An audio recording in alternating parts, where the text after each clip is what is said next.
When investigating the costs associated with running a motor scooter, a student estimated the following figures for their budget.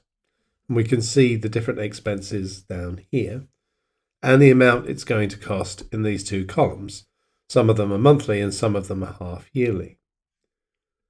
Briefly explain what the term discretionary spending means in relation to a budget, and give an example that could apply to the running costs of a motor scooter. So, a discretionary spending item would be something that is not compulsory. You can choose to pay it or not. So, for example, here, this is not discretionary spending. You must have insurance and things like your loan repayment. Well, they'll come and take it off you if you don't make that. So, from this list, can we give an example that could apply here of a discretionary spending item? And probably the one in this list is the wax and polish.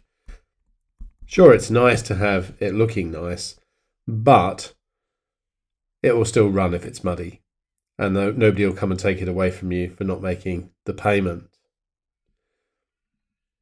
Use the figures in the table to determine if a monthly budget of $250 is enough to cover the running costs of the motor scooter. So I'm just going to make some space here, and rather than working under here, I'll just work in the space that I've got up here.